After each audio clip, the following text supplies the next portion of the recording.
말씀 제목은 하나님의 나라, 땅에 뿌려져 자라나는 씨의 의미입니다. 하나님의 나라를 예수님께서 땅에 뿌려져 자라나는 씨라고 했거든요. 오늘 얼마 전에 저는 저희 땅에서 깜짝 놀랐어요. 상추가 자라고 있는 거예요. 화분에다 심어가지고 작년에 이렇게 뜯어먹고 했는데 그냥 꽃이 피고 열매 맺었을 때 그냥 뽑아서 옆에 뉘어놨는데 세상에 겨울에 싹이 돋는 거 있죠. 상추가 나오는데 여기저기서 쏙쏙쏙 나오는 거예요. 나오는데 어찌나 이쁜지. 그래가지고 흙 사다가 이렇게 쫙 감싸놔가지고 거름을 주고 막 물 주고 막 키우고 있어요. 근데 많이 나면 드릴 텐데 아무튼 뭐 상추 잡수고 싶으면 오시요. 근데 지금은 아주 조그마해요. 쬐까네요.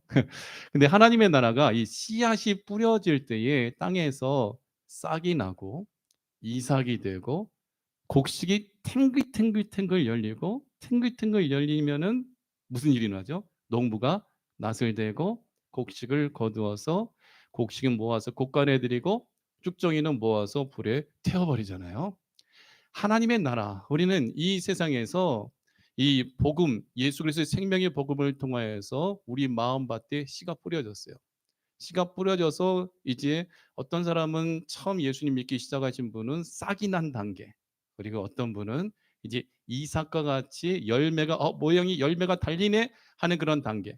근데 어떤 분은 이제 곡식이 연그러 가지고 아주 누렇게 돼 가지고 곡식이 탱글탱글해서 야 이제 진짜 곡식이다, 눌러도 안 들어간다, 와 쭉정이가 아니네, 곡식이 막 수십 개 수십 알이 맺혔구나 하면서 이렇게 맺혀지는 단계. 개인적으로도 그러고 또 시대적으로 교회적으로 볼 때 오늘 하나님의 나라는 땅에 뿌려져 자라나는 씨와 같이 이삭, 이게 새싹과 이삭과 곡식이 탱글탱글 열려지는 그 단계를 누리게 되어지는데, 오늘 저와 여러분이 살아가고 있는 이 시대는 지금 어느 단계냐? 곡식이 연글어서 이제 누렇게 완전히 이 알곡에 이제 추수할 날이 가까운 그 시점을 지금 우리가 살아가고 있다라는 거야. 그래서 오늘 하나님의 나라는 실지 않은 나라요. 또 그 나라에 우리는 반드시 곡식이 되어 들어가야 되며, 또 그 나라에 들어가기 위해서는 복음의 씨앗이 우리 마음밭에 떨어지되 돌짝밭 되지 말고 가시떨기밭 되지 말고 길가밭 되지 말고 좋은 땅이 돼요. 네. 30배, 60배, 100배, 100만 배의 열매를 거두는 우리 아틀란타 새로운 교회가 되어지기를 간절히 축원합니다.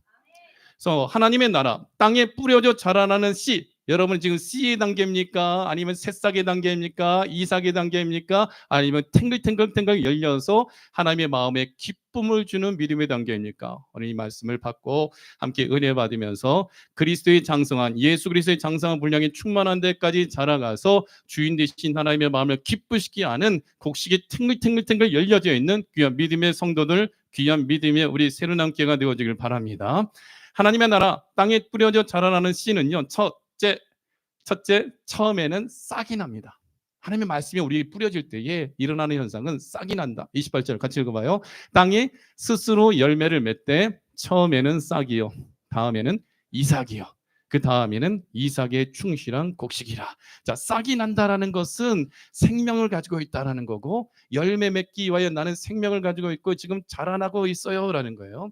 씨앗을 뿌려봤더니 너무 재밌어요. 너무 뿌렸더니 어느 순간 물 줬더니 흙 속에서 생명이 없는 것 같은데 새싹이 쏙쏙쏙쏙 튀어나오잖아요. 지금 이제 봄이 되니까 뭐 벚꽃도 피고 돌배꽃도 피고 하는데 지금 나무 가지들마다 새싹이 막 바삭바삭 돋고 있잖아요. 그것은 뭐예요? 내가 살아있다는 증거죠. 하나님의 말씀이 여러분 마음밭에 뿌려졌을 때에 여러분이 믿음을 갖게 되어지고 믿음 가지고 예배드리러 나오게 되어지는 것은 그 말씀에 여러분이 새싹이 땅에서 나오는 것처럼 하나님께 예배드리러 나오는 것은 여러분의 믿음이 예배로서 새싹으로 보여지는 거예요. 이 믿음의 예배가 성장하여 이제 저 영원한 천국에서 하나님의 은혜의 보좌 앞에서 여러분의 몸과 영혼을 주님 앞에 보여드리는 그날이 오기까지 우리 새로운 교회가 계속해서 성장하며 열매 맺는 교회가 되어지기를 축원합니다. 하나님의 나라의 생명의 복음이 땅에 뿌려졌어요.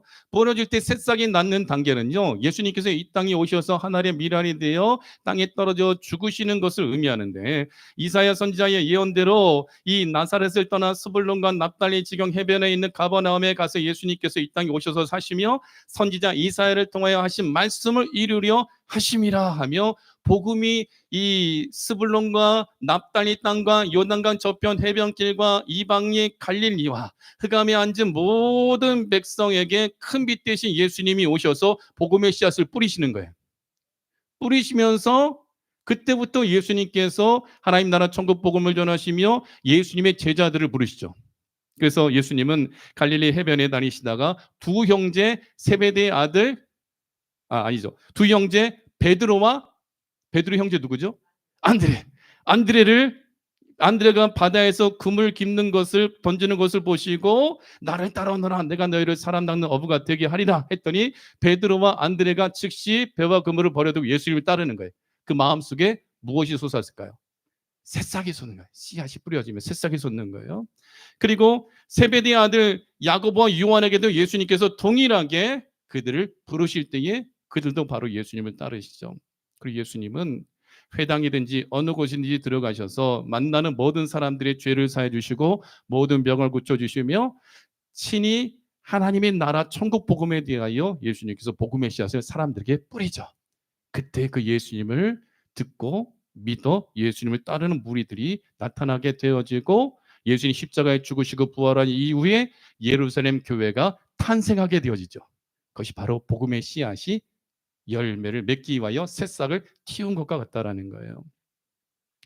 예수님께서 이 땅에 오셔서 그 구원의 사역을 이루기 위하여 헌신하실 때에 그 예수님의 모습에 대하여 연한 순과 같다라고 말하고 있어요. 그래서 이사야 53장 2절에 이렇게 말씀하고 있습니다. 같이 읽어볼까요? 시작. 그는 주 앞에서 자라나기를 연한 순 같고 마른 땅에서 나온 뿌리 같아서 고운 모양도 없고 풍채도 없은즉 우리가 보기에 흠모할 만한 아름다운 것이 없도다. 처음 새싹이 나오는 것 같이 예수님께서 이 땅에 오실 때는 어린아기의 모습으로 오셨기 때문에 연한 순과 같은 모습으로 언제든지 죽을 수 있는 모습으로 마른 땅에서 나온 뿌리 같은 모습으로 예수님께서 오셨다는 거예요.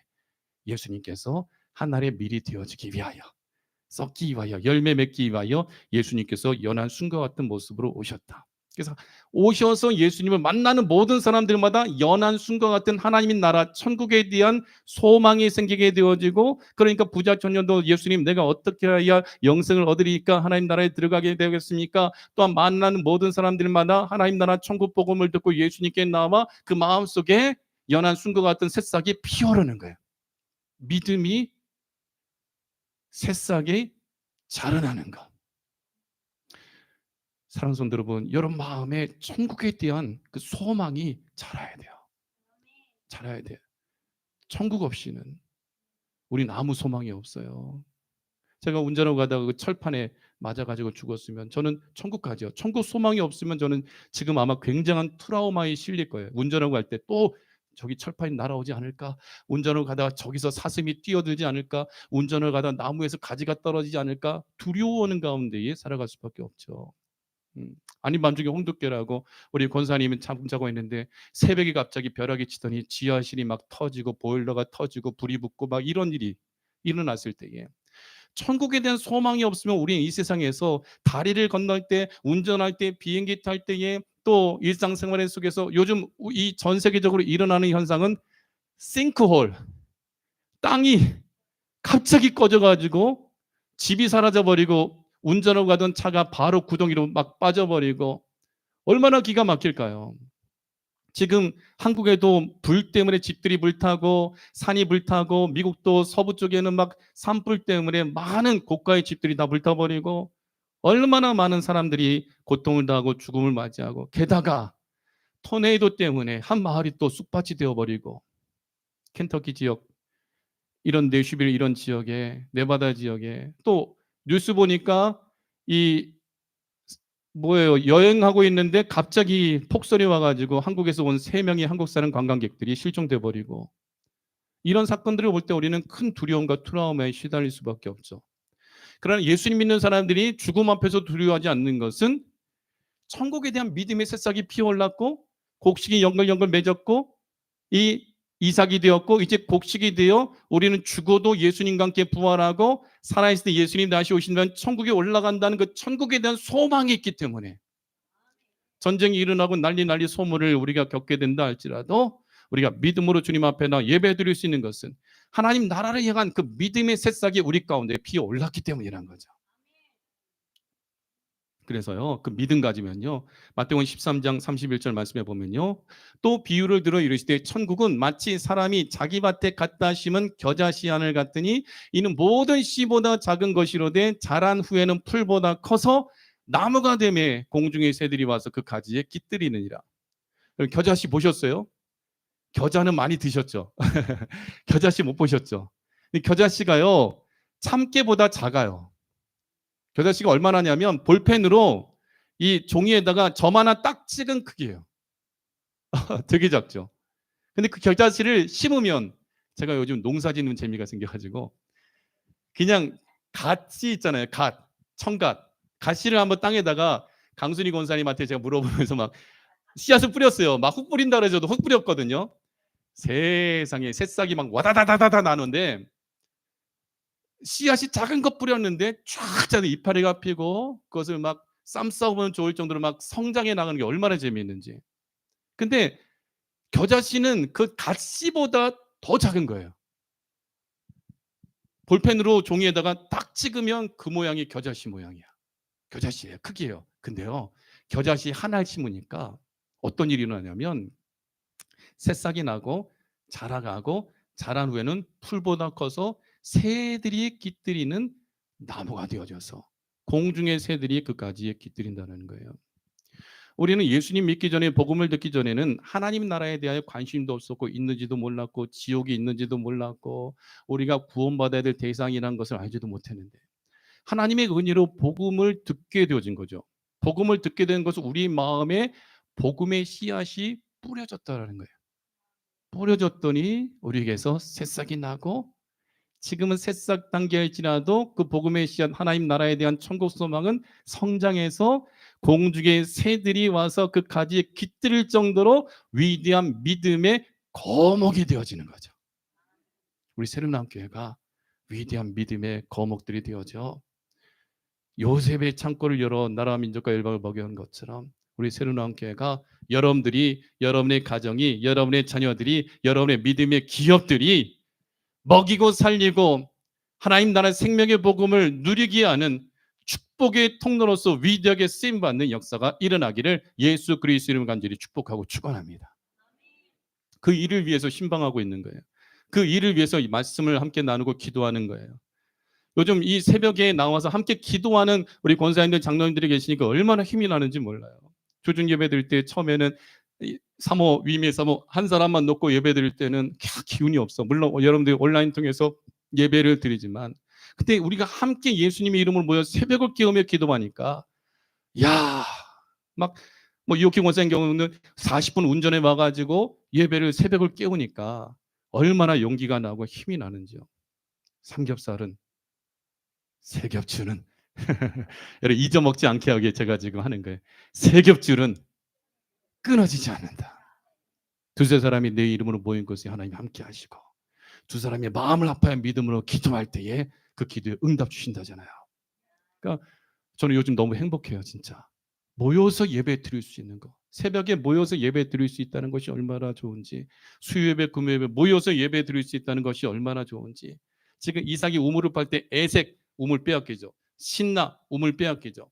르호봇 우물 넓은 곳에 세웠다 하고 그 다음에 브엘세바 우물을 파잖아요. 지금 우리 교회도 지금 계속해서 레벨업이 되고 있는 거예요. 넓은 우물을 주실 줄 믿습니다. 그리고 완전한 우물을 주실 줄 믿습니다. 믿음으로 기도하고 믿음으로 하나님 앞에 헌신할 때에 정말 겨자씨 하나 같은 믿음만 있을 때에 이 산더러 바다에 던지우라 하여도 그 일이 일어난다는 거예요. 그 믿음은 어떻게 나냐? 들음에서 나는 거예요. 복음의 씨앗이 하나님의 말씀의 씨앗이 내 마음판에 막 뿌려져야 돼. 뿌려짓고 믿기만 하면 새싹이 팍 올라오는 것처럼. 참 재밌어요. 흙으로 막 단단히 덮었어요. 고양이가 와서 막 똥 싸고 자기 발로 막 헤쳐. 근데 새싹은 막 어떤 막 흙으로 덮이더라도 얘가 쫙쫙 올라오는 거예요. 우리 새로남교회 성도들의 믿음이 어떤 환난과 핍박이 있다 할지라도, 어떤 유혹이 있다 할지라도 여러분이 천국을 향한 믿음, 우리 주 예수 그리스도를 믿는 믿음, 하나님의 나라를 내 심령 안에 누리는 그 축복을 결단코 빼앗기지 않기를 예수 그리스도님 간절히 축복하고 축원합니다. 하나님의 나라 천국에 대한 소망은요, 처음에는 싹이 나는 것 같이 새싹으로 새순으로 돋게 되어지나, 두 번째, 다음에는 이삭이 나서 자랍니다. 새싹이 돋고 쭉 줄기가 나오면서 꽃이 피며 이삭이 되어지죠. 28절 같이 읽겠습니다. 땅이 스스로 열매를 맺되 처음에는 싹이요, 다음에는 이삭이요, 그 다음에는 이삭의 충실한 곡식이라. 다음에 이삭이 난다는 것은요, 예수님께서 부활하신 후 선교의 살력이 열려지게 되어지는 것을 의미하는 거예요. 내가 아버지께서 약속하신 보혜사 성령님을 너에게 보내준다. 성령님께서 오순절 마가의 다락방에 임하심으로 말미암아 예수님을 듣고 믿어 세례받는 모든 사람들마다 성령 세례가 그 모든 사람들에게 각 사람에게 부어지는 거예요. 여러분이 묻습니다. 한번 대답해 보세요. 예수님이 하나님의 아들이심을 믿으십니까? 왜 맨날 대답이 여기서만 나오죠? 저 크게 아멘해 보세요. 자, 그러면 하나님에 대하여 아빠, 아버지라 여러분 부를 수 있습니까? 아멘. 그러면 여러분 안에 누가 계시냐면 성령님이 계시는 거예요. 성령님이 없이는 예수님을 주로 할 수 없고 하나님의 아들이심을 믿을 수가 없고, 성령님이 안 계시면 하나님을 아빠, 아버지라 할 수 없는 거예요. 여러분, 한국의 이단은 하나님을 어머니 하나님이라고 부르는 하나님의 교회 이단이 있는데, 어머니 하나님이라고 부르게 되는 그 역사는 성령님의 역사가 아니에요. 마귀의 역사입니다. 하나님은 아버지십니다. 성부, 성자, 성령 삼위일체 하나님이심을 우리는 분명히 믿고 고백하는 거예요. 그래서 그 믿음의 축복을 통하여서 우리의 믿음이 하나님의 은혜 가운데 성령님의 역사로 인하여 새순이 돋은 우리가 이제 성장해서 이삭의 단계로 가서 열매 맺는 모양으로 우리가 이삭으로 바뀌게 되어진다는 거예요. 성령님이 오셔서 이 복음이 전 세계로 뻗어나가게 되어지는, 하나님의 나라가 확장되어지는 것을 의미하는 것이 그 다음에는 이삭이 나서 자라는 단계라는 거예요. 초대교회는 새순이, 새싹이 돋는 단계. 오늘 저와 여러분이 살고 있는 이 시대는요, 이삭이 되는 단계예요. 그 다음 단계는 뭐예요? 마지막 때. 우리는 이삭이 이미 열매가 달려 있어요. 달려 있는데 열매가 아직 파릇파릇해. 벼농사를 짓거나 보리농사를 지으면 열매가 쭉 이제 새순이 자라고 줄기가 자라고 꽃이 핀 다음에 꽃이 열매인지 모를 정도로 이제 이삭으로서 곡식의 모양을 갖춰요. 근데 아직 초록색이야. 그러면 밥을 해서 먹을 수 있어요, 없어요? 아직 안 돼. 그것이 잘 익어야 돼요. 근데 잘 익는 때는 언제냐? 가을, 추수 때인 거예요. 근데 오늘 이 시대가 어느 때냐? 예수님이 십자가에 죽으시고 부활하시고 성령님이 오셔서 복음이 예루살렘부터 땅끝까지 전파되어 지금 이삭의 단계예요. 근데 이삭의 단계에서 지금은 사람들이 왕래가 빨라지고 지식이 더하여지는 시대, 다니엘서 12장 4절과 같이 마지막 때가 되었기 때문에 지금 어떤 단계냐? 파릇파릇하지만 곡식이 지금 모여있고 모여있어요. 쌀 아래. 근데 그것이 이제 누렇게 익어가는 때가 2025년도예요. 지금이 그때요. 누렇게 익어가요. 그러면 어떤 일이 일어나요? 추수가 이루어지는 거예요. 추수가 이루어진다는 것은 예수님이 다시 오신다라는 거죠. 처음에는 새싹이 자랐다면, 초대교회 때는 새싹이라면 오늘 이 시대는 이삭이 나서 자라는 거다. 곡식의 열매를 갖췄다라는 거예요. 그러면서 그 곡식의 열매가 이제 누렇게 익어가는 그 가을이 오는 그때를 우리가 영적으로 맞이하고 있다라는 거예요. 그래서요, 주님께서 이삭이 나서 자라는 것은 이삭이 맺혀지는 것, 곡식과 같은 열매가 맺혀지는 것이 땅끝까지 이르러 복음이 증거되는 거예요. 그래서 마가복음 16장 15절 말씀에 보면요, 또 이르시되 너희는 온 천하에 다니며 만민에게 복음을 전파하라. 믿고 세례를 받는 사람은 구원을 얻을 것이요, 믿지 않는 사람은 정죄를 받으리라. 복음을 전했을 때, 여러분들이 복음을 들었을 때 믿고 세례를 받으면 성령의 선물을 통하여서 구원의 열매가 나타나게 되어지는 거예요. 그럼 믿지 않는 사람은 열매가 없기 때문에 쭉정이가 되기 때문에 정죄를 받고 심판을 받게 되어진다라는 거예요. 사랑하는 성도 여러분, 현재 이 시대는 이삭이 곡식으로 변해가는 때라는 걸 놓치지 말기 바랍니다.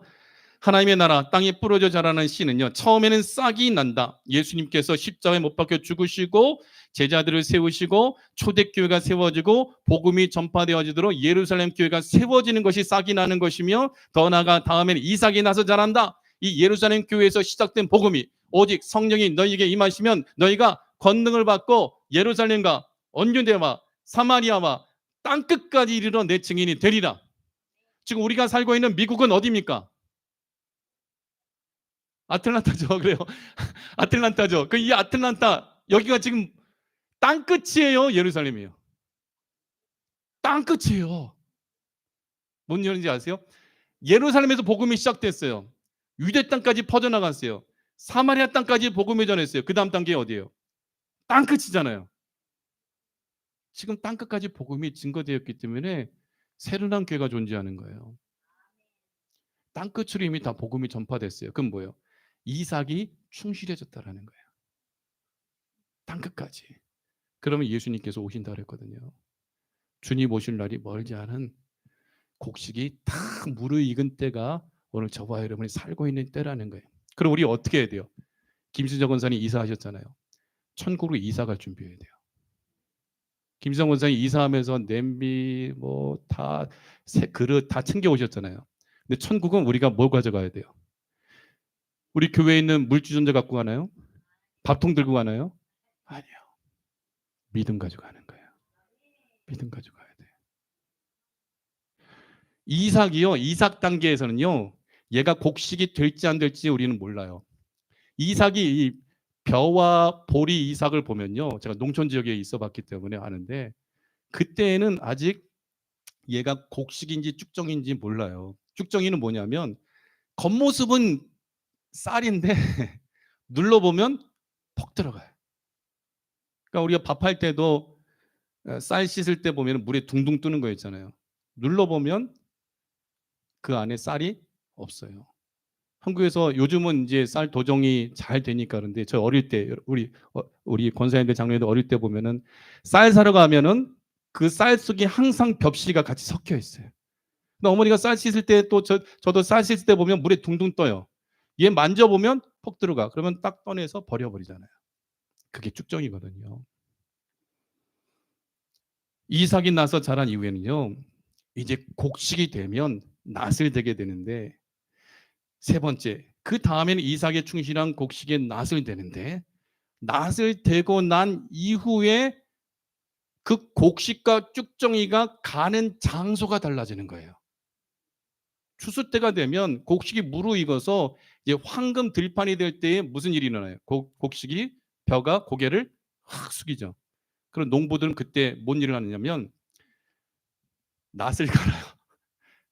낫이 잘 서 있는 낫은 쫙 빼면 땡기면 되죠. 저도 농사를 도와봐서 벼를 딱 잡고 낫 딱 대고 땡기면 싹 돼. 근데 낫이 갈려 있지 않으면 벼 잡고 딱 낫을 대고 땡겨도 팍팍 하고서 안 오는 거예요. 그러니까 농부가 추수하기 위해서는 낫을 갈아요. 그래야 벼를 잘 추수할 수 있기 때문에. 낫은요, 예수님 믿는 성도들에게 이 낫은 하나님의 말씀, 예수님의 입에서 나오는 좌우로 날선 검과 같은 거예요. 말씀으로 창조하시고 말씀으로 구원하시고 말씀으로 심판하시는 거예요. 우리는 마지막 때에 곡식이 탱글탱글 열린 정말 알곡이 돼야 돼요. 그래서 제가 늘 누누이 새벽 예배 또 모든 예배 때마다 알곡 성도들이 가득 차게 해달라고 기도하는 이유는, 우리 새누남교 성도들의 믿음이 천국 소망과 부활 소망과 오직 예수님 믿는 믿음 안에서 성령의 역사로 인하여 말씀이 가득 채워져서 주님 다시 오시는 그날에 마지막 때는 구분의 시대, 구별의 시대거든요. 알곡과 쭉정이, 좋은 물고기, 나쁜 물고기, 약물이, 염소, 구별하는 시대거든요. 그때 새로남기는 한 영혼도 빠짐없이 예수님 우편에 서는 자, 약물이가 되어야 되고, 좋은 물고기 되어야 되고, 냄새나는 썩는 물고기 되지 말고, 들이받는 염소 되지 말고 약물이가 되어줘야 되는 거예요. 바닷가에 갔더니 배를 대는 선창장에 북어 새끼들, 북어가 아니라 복어 새끼들을 막 버려놨어요. 야, 생선인데 왜 버려놨지? 아직도 싱싱한데? 저거 제가 복어가 뭔지 몰랐으면 가져가 가지고 집에서 매운탕 끓여 먹고 죽었을 거예요.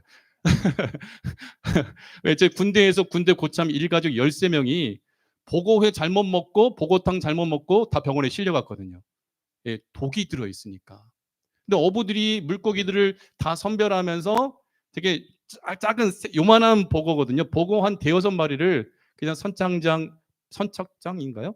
배 대는데 항구에다가 버려놨더라고요. 근데요, 재밌는 거는요, 갈매기도 걔네들을 안 먹어요. 갈매기도 복어 새끼를 안 먹더라니. 건들지를 않아요. 왜? 그 속에 독이 있으니까. 어부가 물고기 잡으면요, 선별하잖아요. 상품성이 있는 거, 좋은 거 잘 담아가지고 드리잖아요. 나쁜 것은 뭐 그냥 회 떠먹거나 아니면 버리고 하거나 상품 가치가 없는 물고기들은 다 버려버리잖아요. 뭐 새한테 던져주기도 하고 고양이한테 던져주기도 하고. 마지막 때는요, 구별의 시대예요. 지금 이 시대가 이삭이 곡식으로 바뀌는 시대거든요. 열매 맺지 않는 쭉정이들은 다 구별되어 그 낫을 되어 추수할 때에 다 지옥불에 들어가게 되어진다는 거예요. 그래서 오늘 28절, 29절 말씀 읽어보면요. 같이 읽어볼까요?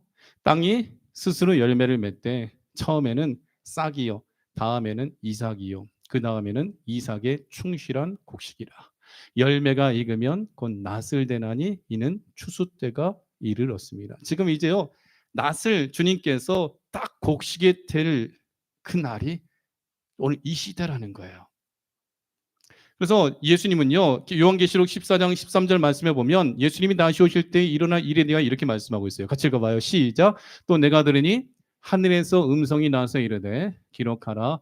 지금 이후로 주 안에서 죽는 자들은 복이 있도다 하시매 성령이 이르시되 그러하다. 그들이 수고를 그치고 쉬리니 이는 그들의 행한 일이 따름이라 하시더라. 자, 지금 여러분 예수님 믿어요, 안 믿어요?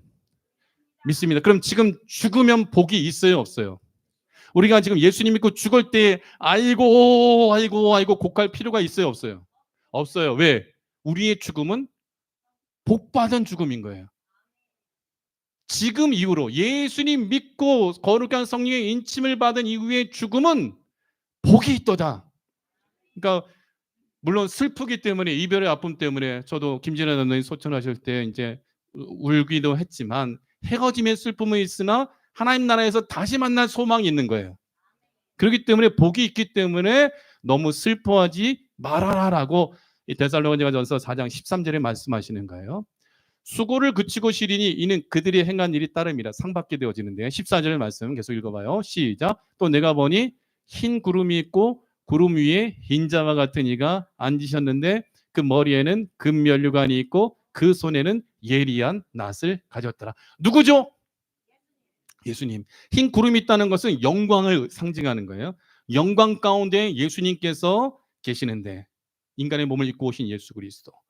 신성과 인성을 동시에 가지신 예수 그리스도께서 계시는데 그 머리에는 금면류관이 있고 금면류관은 금왕관이죠. 그럼 예수님이 어떤 분이심을 가르쳐주고 있는 거예요? 만왕의 왕이요, 만주의 주 되신 분이요, 창조주 하나님이심을 보여주는 모습이 금면류관을 쓰고 있다는 거예요. 상징적인 표현이에요. 근데 그 손에는 무엇을 들고 계세요? 낫을 가지시는 거예요. 추수 때가 되면 곡식이 무르익을 때에 황금 들판이 될 때, 이건 뭐 영적으로 추수할 때가 다가오면 예수님께서 그 낫을 휘두르신다. 15절 같이 읽어보겠습니다. 시작. 또 다른 천사가 성전으로부터 나와 구름 위에 앉은 이를 향하여 큰 음성으로 외쳐 이르되 당신의 낫을 휘둘러 거두소서. 땅의 곡식이 다 익어 거둘 때가 이르렀음이니이다 하니 구름 위에 앉으신 이가 낫을 땅에 휘두르매 땅의 곡식이 거두어지니라. 천사가 예수님에게 당신의 낫을 휘둘러 거두소서. 시골에 가면 이장들이 집집마다 돌아다니면서 자, 추수할 때가 되었어. 어느 집부터 할라요? 낫을 가시오. 컴바인 준비하시오. 하면서 쫙 그 마을 사람들에게 추수할 때가 되었음을 알려주거든요. 성경대로 구름이 앉으신 예수 그리스도, 예리한 낫을 가지신 예수님께 천사가 낫을 휘둘러 거두소서, 땅의 곡식이 다 익어 거둘 때가 이르렀습니다 했을 때에, 구름 위에 앉으신 이가 낫을 땅에 휘두름에 땅의 곡식이 거둬지니라. 자, 여기서 우리는 예수님께서 예리한 낫을 휘두를 때에 거두어지는 자가 되어야 돼요. 그게 예수님의 권능의 날, 주님께서 재림하시는 날이거든요. 그날에 땅의 곡식을 추수하기 위하여 우리 이름 불러주시는 거예요. 우리 이름 불러주실 때에 그때 예수님 품에 안겨야 돼요. 구름 속으로 끌어올려져. 그때 그 곡식은 곡간에 들어가는 축복을 누리게 되어지는 거예요. 근데요, 17절 말씀해 보면요, 요한계시록 14장 17절에는요, 이 포도송이가 거두어지는 때가 있어요. 이것은 곡식과 대비되어지는 예수님 안 믿는 사람들에 대한 추수예요. 우리는 곡식으로서 거두어져야 돼. 여기서 이 포도송이로서 거두어지면 심판의 대상이 되는 거예요. 17절 같이 읽어봐요. 또 다른 천사가 하늘에 있는 성전에서 나오는데 역시 예리한 낫을 가졌더라. 또 불을 다스리는 다른 천사가 제단으로부터 나와 예리한 낫 가진 자를 향하여 큰 음성으로 이르되 예리한 낫을 휘둘러 땅의 포도송이를 거두라. 그 포도가 익었느니라 하더라. 여기서 땅의 포도송이는요, 예수님 안 믿는 사람들인 거예요. 불을 다스리는 다른 천사라는 것은 지옥문을 열어두고 지옥으로 이끌어가는 천사죠. 그래서 지옥의 심판을 받게 하는 그 천사가 심판을 위하여 예리한 낫을 휘둘러서 포도송이를 거두라. 아니 목사님, 포도송이 좋은 의미 아닙니까? 이 하나님 말씀이 양면성이 있어요. 요한계시록 15장에 나오는 참포도나무요 우리는 가지요 포도송이 열매 맺는 것은 성도들을 의미하는데, 요한계시록 14장에 이 휘둘러 땅에 포도송이를 거둘 때 이 포도송이는요, 예수님 안 믿는 성도들을 상징하는 거예요. 그러니까 성경 해석을 잘 해야 돼요. 그래서 19절 말씀 같이 읽어봐요.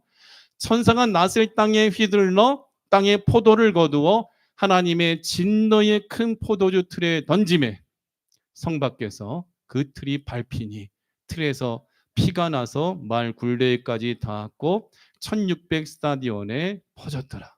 자, 이 포도송이가 지금 어디에 들어가는 거예요? 축복의 틀에 들어가는 거예요? 진노의 틀에 들어가는 거예요? 그러면 성도예요? 예수님 안 믿는 불신자예요? 불신자죠.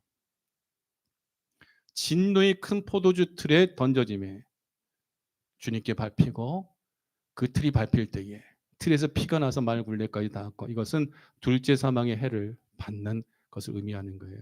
1600 스타디온, 이것은요 현재 단위로는 약 200마일이고, 그리고 에이커로 표현하면은 12만 8천 에이커의 그 피가 튄다라는 거예요.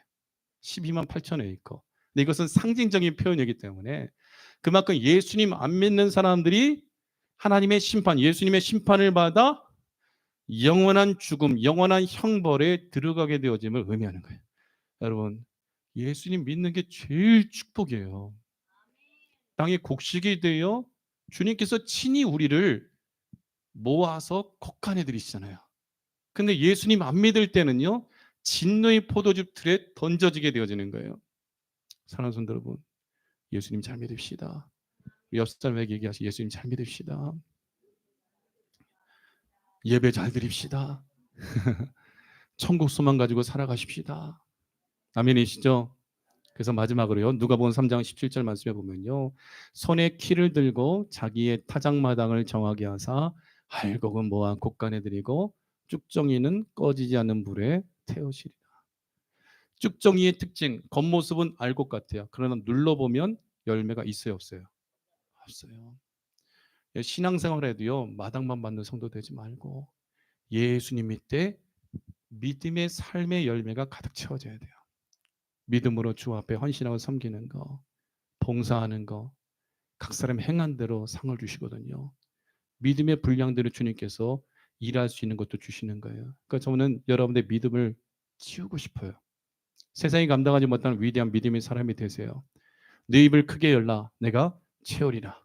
시편 81편 10절에 사업가 된다 할지라도 기왕이면 미국을 벗어나서 캐나다와 중미와 남미와 이 5대양 6대주를 누비는 사업가가 되어서도 입을 크게 열리고 하나님 앞에 그 일을 행하게 해달라고 기도하시고, 하나님 내 나이가 든다 할지라도 이 산지 내게 주옵소서. 믿음으로 기도할 때에 주님께서 그 은혜를 허락해 주사 주의 일을 감당하며 수많은 영혼을 먹이고 살리고 구원하는 축복을 누리는 새로운 기회로 세워가시도록 입을 크게 열고 기도하여 하나님의 은혜의 복을 함께 받아 누리며 알곡 성도가 되어 주님께서 모아서 곳간에 드릴 때에 하나님 나라에 들어갈 때에 반드시 함께 들어가는 여러분들이 되어지길 바랍니다. 알곡이 하나만 아니라 그 알곡은 모으는 거예요. 쌀자루에 막 모으면요, 막 20kg, 40kg 막 모을 때 들 수 없을 정도로 가득가득 채우잖아요.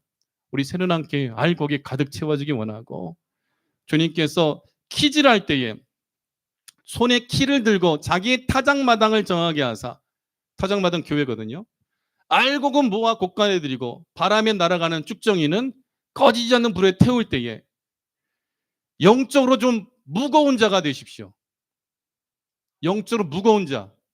말씀이 가득 차 있고 성령의 기름 부심이 가득 차 있어서 키즈를 할 때 환난 받고 시험에 들고 어려움이 있을 때 바람이 분다고 휙 날아가는 것이 아니라 어떤 비바람과 박해와 환난이 있고 어떤 두려움과 어떤 유혹이 있다 할지라도 예수님께서 키즈를 하실 때에 그 키 안에 머무는 알곡, 무거운 알곡, 엉덩이가 빵빵해도 무겁고 믿음으로 기도하는 기도의 자리가 무겁고 예배드리고 섬기는 봉사의 자리가 무겁고 그 무거운 알곡이 돼요. 주님께서 키질 하실 때에 나 안 날아갈 거예요. 예수님 아무리 키질해도 나 예수님 곁에 있을 거예요. 포도나무 가지가 되어 그 포도나무에 딱 붙어있는 자가 되어 열매로 주인 되신 하나님의 마음을 기쁘시게 하고 주님 은혜 가운데 쭉정이처럼 날아가 버린 것이 아니라 믿음 가지고 예수님 콕 붙잡고 반드시 무르익은 곡식이 돼요. 이 뭐 고개 숙이는 게 뭐예요? 예수님의 모습, 온유함과 겸손함으로 그 하나님의 나라의 주인공이 되어지는 우리 새누남교회가 되어지기를 예수 그리스도의 간절히 축복하고 축원합니다.